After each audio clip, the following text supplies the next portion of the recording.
Good evening, friends, and welcome to Sleepy Time Tales, a podcast aimed at helping you to get a good night's sleep.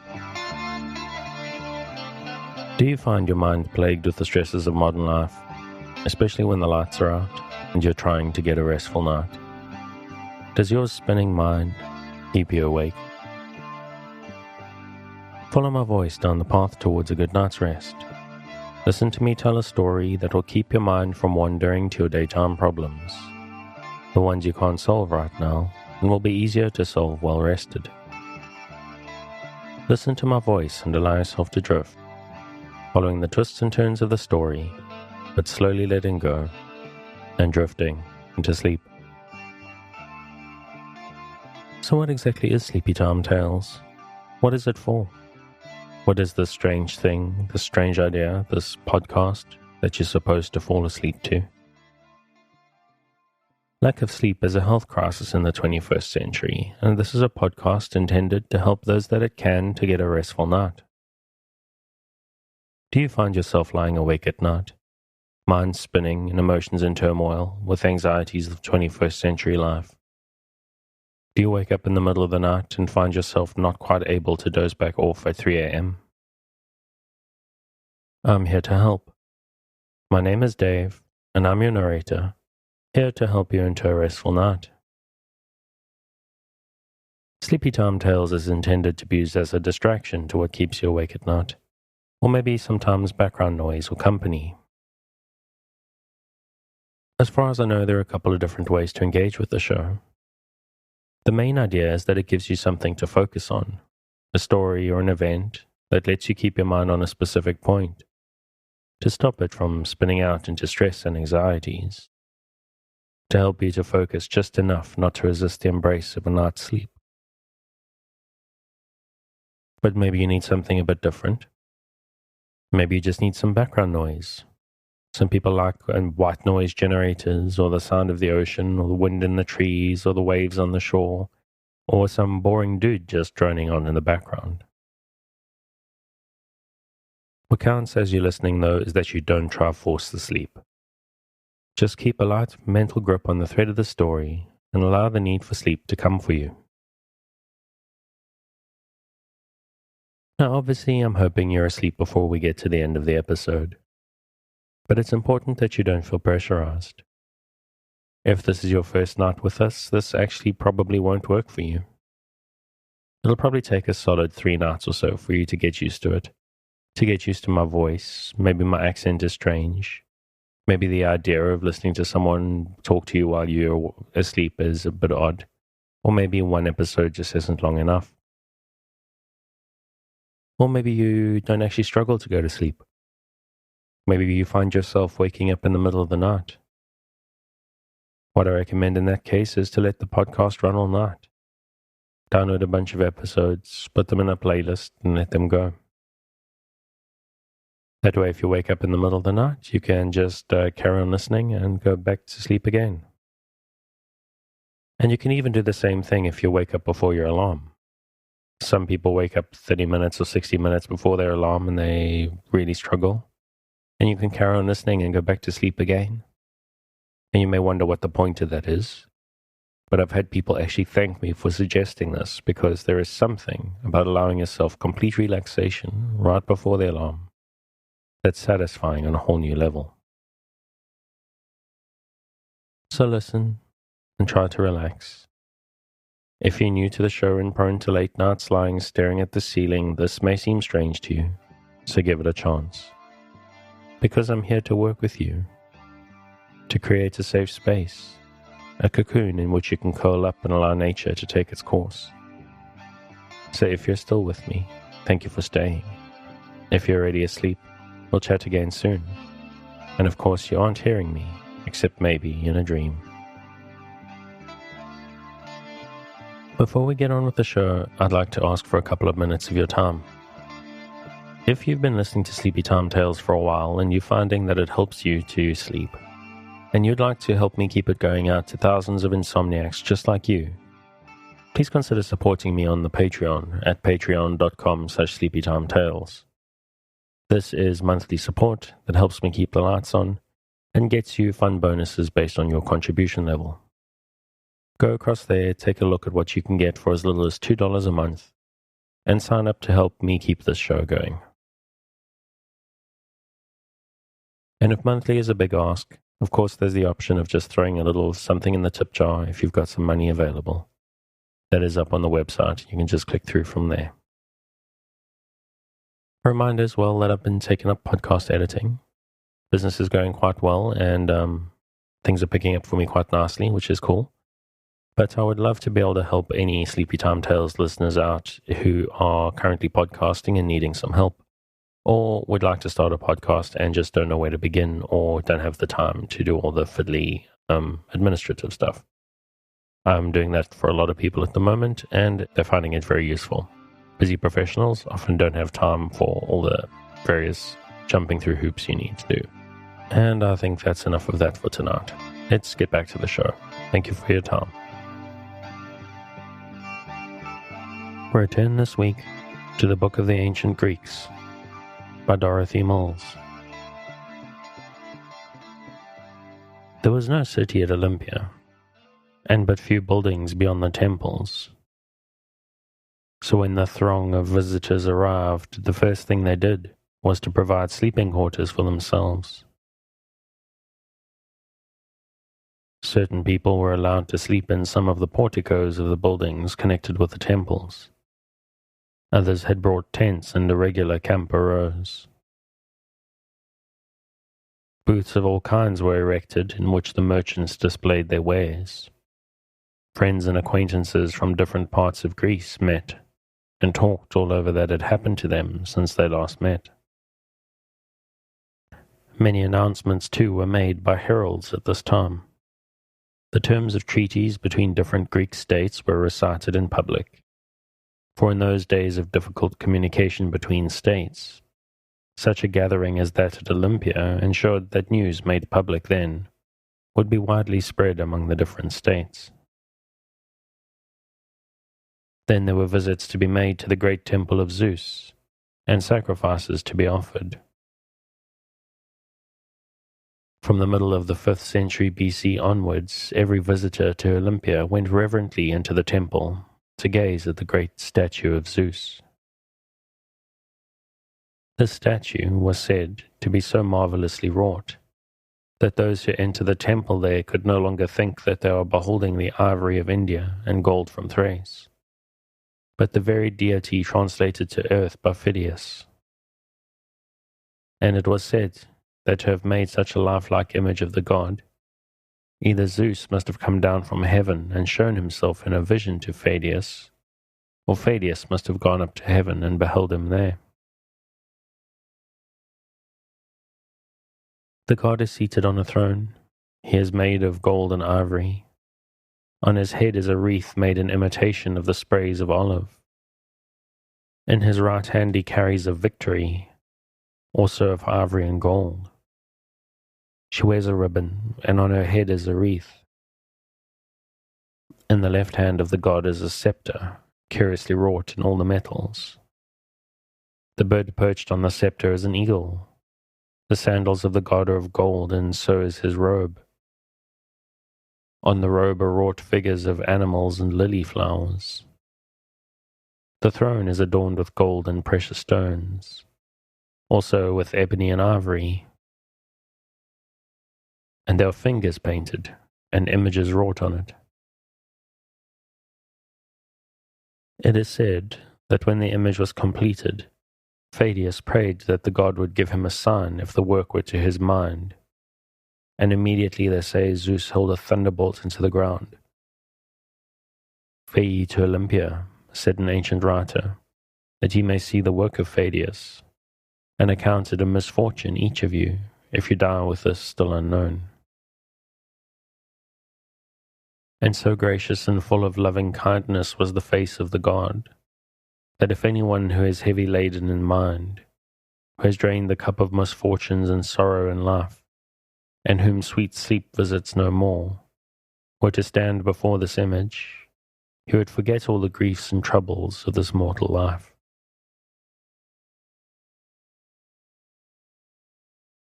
But what of the competition in the games? They had all been at Olympia for the last 30 days, undergoing a final and special training.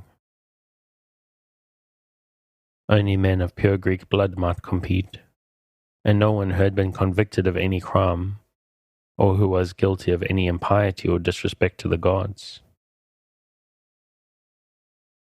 Each candidate had to prove that in addition to his regular athletic training, he had received special training for 10 months before coming to Olympia. When they had practiced for the last time, the competitors were addressed by one of the officials in charge. He said to them, "If you have exercised yourself in a manner worthy of the Olympic festival, if you have been guilty of no slothful or ignoble act, go on with a good courage. You who have not so practiced, go whither you will."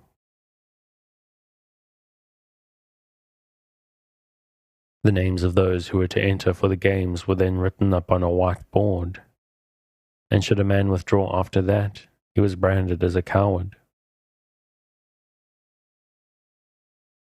As soon as the competitor was finally enrolled, a boar was offered in sacrifice to Zeus, and then he had to take a solemn oath that he was a full Greek citizen, that he had fulfilled all the conditions necessary for the games, that he would abide by the rules of the contest, and that he would play fair. And such was the spirit of honor and fairness in which the games were played, that in more than 1,000 years there appear to be the names of only 6 or 7 competitors who were guilty of breaking their oath. The first day of the festival was given up to sacrifices and processions. The different states always sent an official representative to the games, and these would make public entrance in their chariots, richly arrayed and bearing costly gifts to place in the treasury of the temple.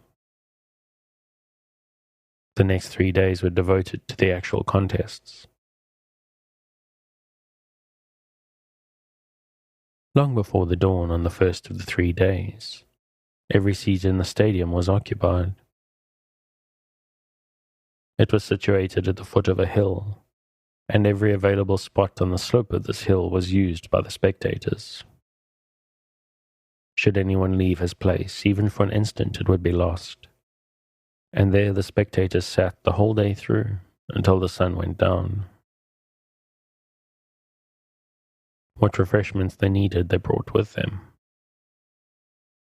The sun beat down on their bare heads, for the games were in honor of Zeus, and he was looked on upon as present, and no one might enter the presence of the Father of gods and men with covered head. Not until the setting sun gave the signal for the end of the day's contests did they hurriedly rush off to their tents and snatch an hour or 2 of sleep before the coming of the dawn warned them to rise and secure their seats for the next day's spectacle. The contests probably took place in the following order. First, there were the foot races. There were several of these, varying in length from 200 yards to 3 miles. The shortest race of 200 yards was for a long time the race which brought greatest honor to the winner. Then followed the pentathlon, which consisted of 5 contests: throwing the discus, throwing the spear, running, jumping, and wrestling. And the winner was required to have won 3 out of the 5. In the pentathlon in particular, great importance was attached to the gracefulness of every movement, and the jumping, discus, and spear throwing were generally accompanied by the music of the flute. Then came what was later regarded as the greatest and most exciting race of all, the 4-horse chariot race. This was a race that poets love to describe. Homer tells us how the charioteers all together lifted the lash above their steeds, and smote them with the reins, and called on them eagerly with words. And they forthwith sped swiftly over the plain, and beneath their breasts stood the rising dust like a cloud or whirlwind, and their manes were waved on the blowing wind. and the chariots ran sometimes on the bounteous earth, and other whiles would bound into the air. And the drivers stood in the cars, and the heart of every man beat in desire of victory, and they called every man to his horses, that flew amidst their dust across the plain. The boxing and wrestling matches came last, and these were the roughest and fiercest of all the contests. On the last day of the festival, the prizes were awarded. They were very simple, but more highly valued than greater honours could have been. Each prize consisted of a wreath of olive, which had been cut from a sacred olive tree with a golden knife by a boy especially chosen for the purpose. And an old tradition required that both his parents should be alive. These wreaths used at one time to be placed on a tripod in the sight of all the people. Later, a beautiful table of gold and ivory was made for them. A herald announced the name of the victor, his father's name, and the city from which he came. And then one of the judges placed the wreath on his head. This was the proudest moment of his life, and though other awards followed on his return home, nothing ever quite equaled that glorious moment. The last day of the festival was given up to sacrifices to Zeus, followed by banquets and feasting which lasted late into the night. Every kind of honor was shown the victors. Poets wrote odes celebrating their victories, and sculptors made models for statues of them. For to every athlete who had won 3 victories was granted the honor of being allowed to have a statue erected in the open space outside the temple of Zeus.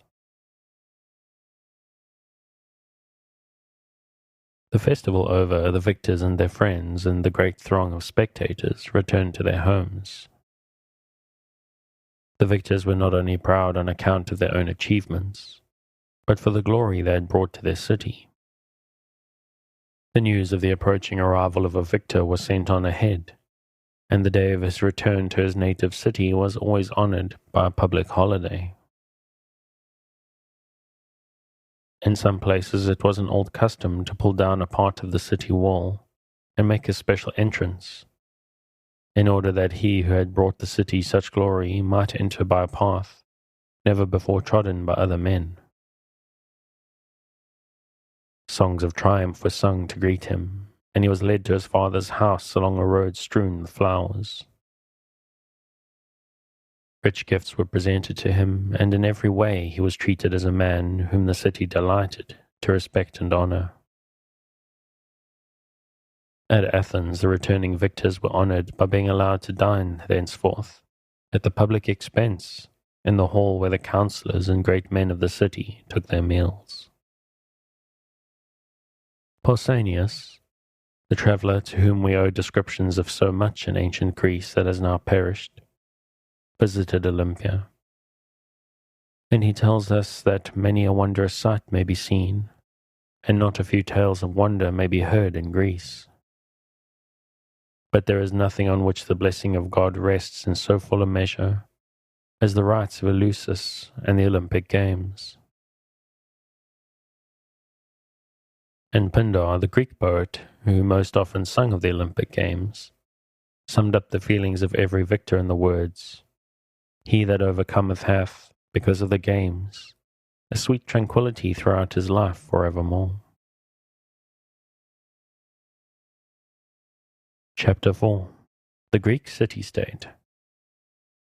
Whenever men live together in communities, no matter how small they may be, some form of law has to be observed in order to maintain order, and that there may be justice between man and his neighbors. The form that this law takes in different places and in different communities is what is called government. The earliest form of government in Greece was, like all primitive government, that of the family, and the word of the head of the family was law to all those belonging to it. The land on which they lived belonged to the family as a whole, not to separate individuals, and the dead were always buried there, until in time the family claimed as their own that land, where they had lived for generations, and where their ancestors were buried. After a time, it became more convenient for families to join together and live in one community. By this means, the labor of cultivating the land could be more evenly distributed, and in times of attack from enemies, larger and stronger forces could be used for defense. This grouping of families together made a village, and the strongest and most capable man in the village would become its chief. In time, just as families had found it more to their advantage to group themselves together and form villages, so did the villagers living in the same neighborhood find it a better thing to join together and form a still larger community, which became known as a kingdom, because instead of having a chief, they were ruled by a king. At first, the kings, like the chiefs, were chosen because of their ability and power. Later, the office became hereditary and was handed down from father to son. Now, because the Greek communities lived in the plains, separated from each other by mountains, instead of forming one large kingdom, they formed a great many small ones. There was in ancient times no king of Greece, but Athens, Sparta, Corinth, Thebes, and countless other cities had their own independent forms of government, their own rulers, their own armies, their own ships. And except that they were all Greek and were all bound together by ties of language and religion, they were quite independent of each other. All these independent cities became known in time as city-states, for to the Greek, state meant the city. The territory immediately surrounding it was included in the state, but the city was the most important part of it. All communities are always governed in one of three ways, either by one man or by a few men, or by many men. And the Greeks tried all these ways until they found the one that answered best to their ideals of what a city-state should be. All states did not develop in the same way, but one stands out from the others as having most nearly reached the Greek ideal. That state was Athens. Her story should be told in its own place. In this chapter we will see what the Greeks thought an ideal state should be, and what they believed to be the duties of a good citizen. The Greek philosopher Aristotle wrote a book in which the ideals were set forth. He believed that the end for which the state existed was that all its citizens could lead what he called a good life. And by that he meant the life which best gives opportunities for man to develop his highest instincts, and which makes it possible for every citizen to develop his own gifts, whatever they may be, in the highest and truest way. To realize such a gift, there must be law and order in a state, and Aristotle considered that the first thing necessary to ensure this was the state must not be too large. He believed that the greatness of a state was not determined by the size of its territory or the number of its population, but that though a certain size and certain numbers helped to make a state dignified and noble, unless these were combined with good law and order, the state was not great. States, he said, were like animals and plants or things made by human art, which if they are too large lose their true nature and are spoiled for use.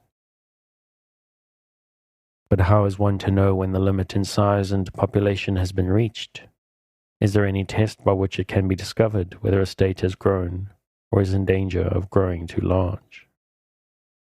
Aristotle answered this question by saying that the state must be large enough to include opportunities for all the variety and richness of what he called the good life, but not so large that the citizens could not see it or think of it in their minds as one whole of which they knew all the parts. He also thought it necessary that the character of all citizens should be well known, an impossibility in too large a community.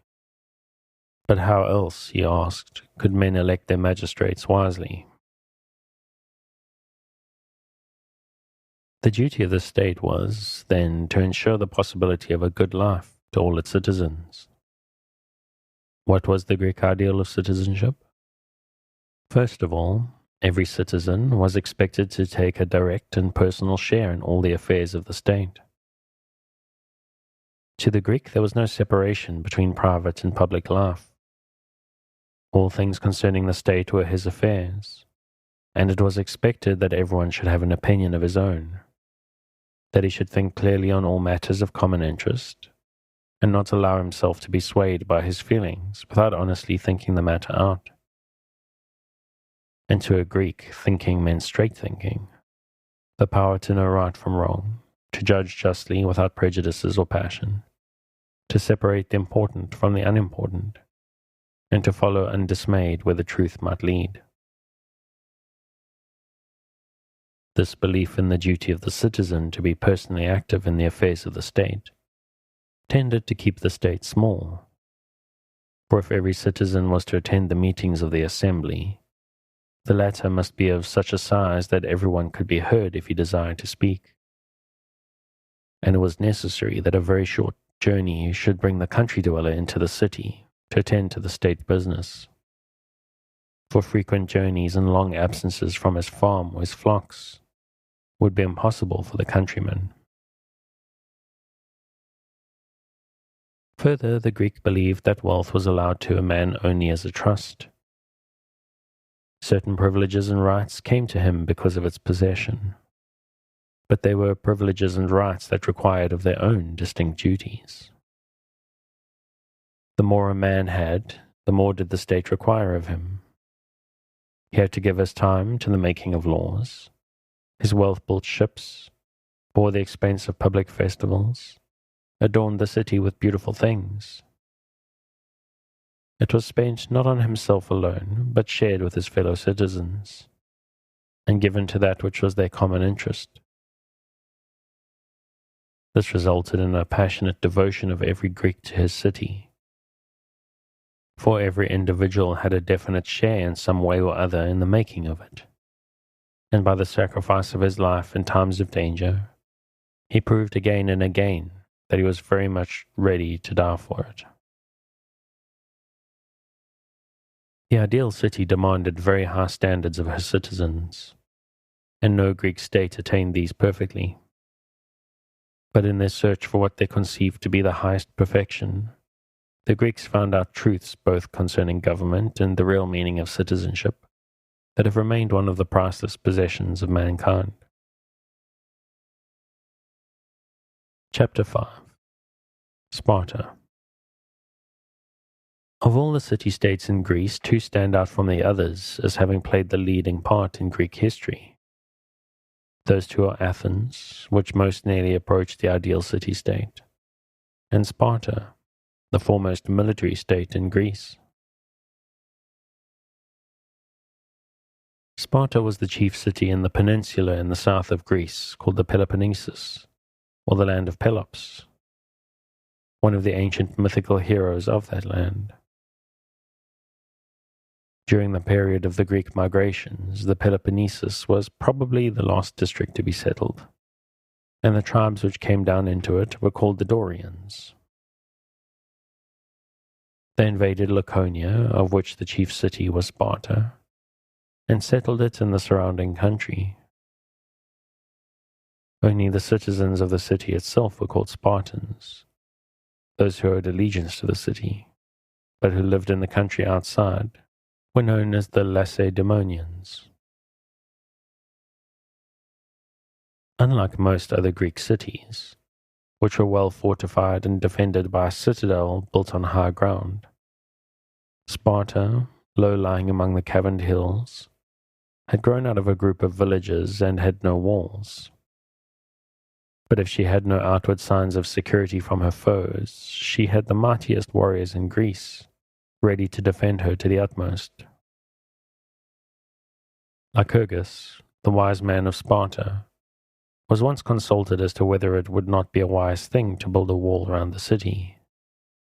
And he answered those who came to him with the words, "The city is well fortified, which hath a wall of men instead of brick." The Spartans were always afraid of attack from their slaves. These had been the former inhabitants of the land, and had been conquered and made slaves by the Spartans. These slaves were called helots.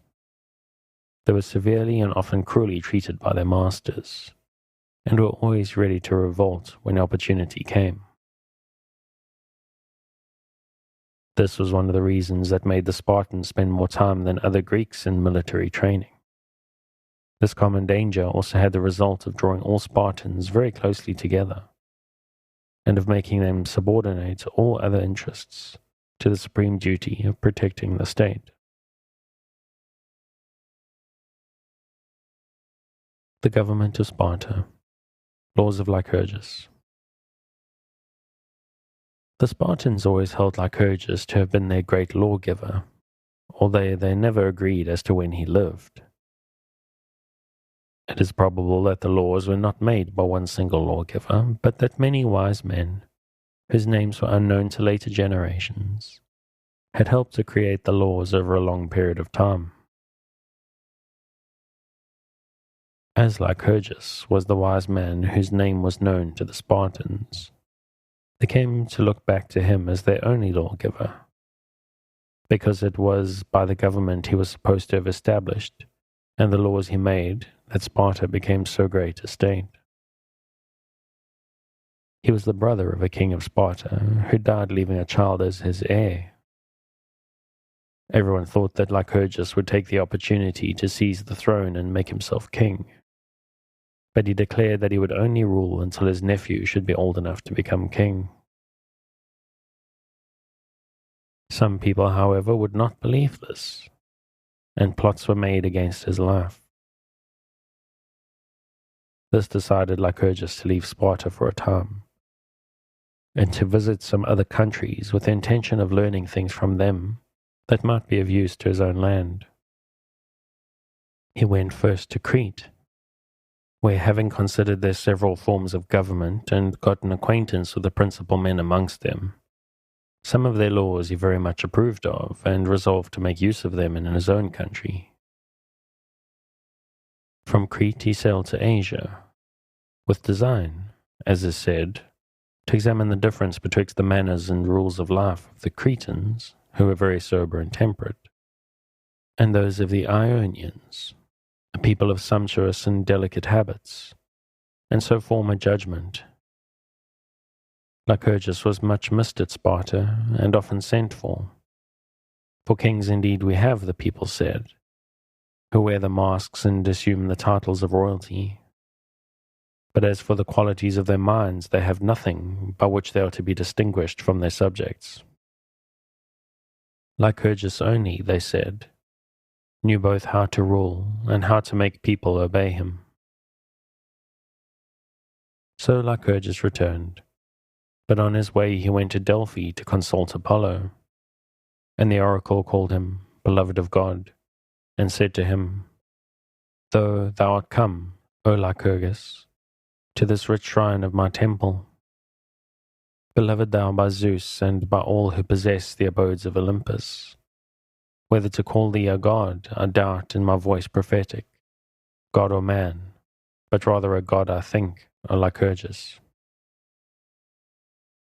The oracle then went on to say that his prayers were heard, that his laws would be the best, and that the commonwealth which observed them the most famous in the world. On his return to Sparta, the first thing Lycurgus did was to reform the government. This was now to consist of 3 parts: the kings, the senate or council, and the assembly.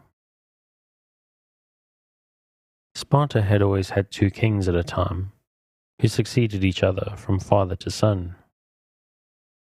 It was they who had the right of commanding the army in war. They were always accompanied by a bodyguard of specially picked men. At the public sacrifices and the games they had special seats of honor. and at all banquets and feasts double portions of everything were served to them. When it was necessary for the state to consult the oracle, it was one of the kings who decided on the messenger to be sent. The Senate or Council consisted of the 2 kings, who were members by right of their birth, and of 28 other men who were elected as senators for life. Every candidate had to be 60 years old, for Lycurgus believed that until a man had reached that age, he was not wise enough or fit enough to be entrusted with the supreme authority over the lives and highest interests of all his countrymen. The manner of their election was as follows. The people being called together, some selected persons were locked up in a room near the place of election, so contrived that they could neither see nor be seen, but could only hear the noise of the assembly without. For they decided this, as most other affairs of moment, by the shouts of the people. This done, the competitors were not brought in and presented all together, but one after another, by lot, and passed in order through the assembly without speaking a word. Those who were locked up had writing tablets with them, in which they recorded and marked each shout by its loudness, without knowing in favor of which candidate each of them was made, but merely that they came first, second, third, and so forth. He who was found to have the most and loudest acclamations was declared senator, duly elected. Upon this he had a garland set upon his head, and went in procession to all the temples to give thanks to the gods. The duties of the Senate were to prepare all the laws and matters of public interest, which were to be brought before the General Assembly. It acted as a court of justice for criminal cases, and its deliberations carried great weight. And during this fascinating discussion of Spartan government, I'm going to call it a night. As always, if you want to pick up where I'm leaving off, you can carry on Project Gutenberg at the link in the show notes. Thanks again for joining me on this episode of Sleepy Time Tales, the podcast designed around a bedtime story to help you to get a restful night. New episodes will be released every Sunday night to give you something fresh to help you rest in a new week. But make sure to follow or subscribe in whatever service you use so that you get your new episodes whenever they come out. Good night and sweet dreams.